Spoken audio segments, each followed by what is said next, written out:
হাদিস শোনাবো, কলিজা কেঁপে উঠবে ভয়ের চোটে। আজ আমার সমাজের অনেক যুবক নীরবে নীরবে হারাম গুনাহে লিপ্ত। গোপন গুনাহ, এটা বড় মারাত্মক গুনাহ। কি বললাম বলেন তো কথাটা? গোপন গুনাহ। কি গুনাহ বলেছি? গোপনে গোপনে গুনাহ করে এমন মানুষ বহু আমাদের সমাজে আছে না নাই? গোপন গুনাহ বড় মারাত্মক গুনাহ। আর গোপন গুনাহের আকর্ষণীয় উপাদানের নাম হলো এই মোবাইল।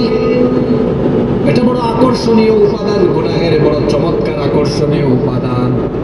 আল্লাহর নবী বলেছেন কিয়ামতের ময়দানে এমন বহু ব্যক্তি নেক আমল নিয়ে দাঁড়াবে।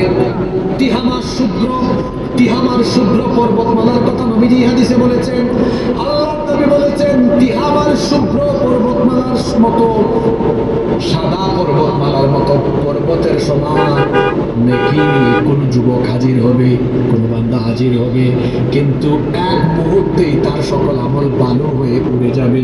জিজ্ঞেস করা হলো ওই ব্যক্তিটি কে?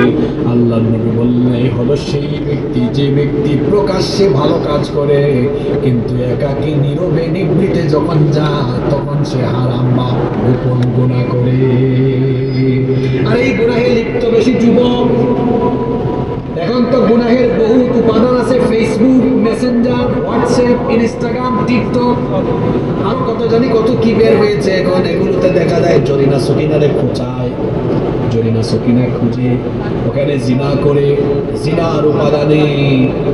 জিনার উপাদানে সে আচ্ছাদিত হয়ে তার এই ভরা যৌবনটাকে সে নষ্ট করে ফেলতেছে। জিনার সাথে লিপ্ত থেকে তার চেহারার অবস্থা দেখেন আমার বড় মায়া লাগে। যুবকের চেহারা দেখলে আমার বড় মায়া লাগে। বুড়া মানুষের চাইতেও তার চেহারা বড় খারাপ। তার চেহারায় থাকার কথা ছিল যৌবন আর তারুণ্যের লাবণ্য, স্মার্টনেস থাকার কথা ছিল, কারণ যৌবন বয়সে মানুষের চেহারায় একটা লাবণ্য থাকে। কিন্তু গুনাহে লিপ্ত থাকলে পরে এই লাবণ্য যিনি কেড়ে নেন তিনি কি? তার গালের গুস্ত। তারা রাতের বেলা মোবাইল নয়, রুকু আর সাজদা করে করে করে করে তার পুরো মুখে উঠে গেছে। বুঝবে না কেন? কত রাত 3টা 4টা পর্যন্ত মোবাইলে তাহাজ্জুদ পড়ে। আপনার হাসিন কেন? এগুলো বাস্তব কথা না বাস্তব কথা?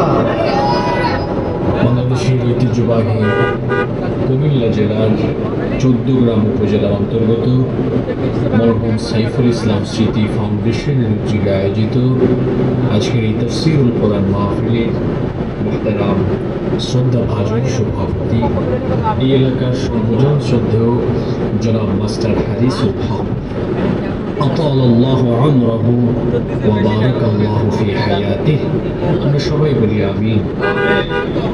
এতক্ষণ আমাদেরকে কোরআন এবং সুন্নাহর আলোকে অত্যন্ত তাৎপর্যপূর্ণ জ্ঞানগর্ভ আলোচনা শুনিয়েছেন বিশিষ্ট আলেমে দ্বীন হযরত মাওলানা সানাউল্লাহ সাহেব। কথা বলেছেন হযরত মাওলানা আব্দুল্লাহ আল নাঈম শরীয়তুল্লাহ সাহেব। বক্তব্য রেখেছেন হাফিজ মাওলানা মুফতি ফখরুদ্দিন সাহেব হাফিজাহুমুল্লাহু ওয়া রাআহুম। আল্লাহ সকলকে হায়াতান তাইয়্যিবা, সিহহাতান কুল্লিয়া দান করে দেন। আল্লাহ আমাদের প্রত্যেককে ইলম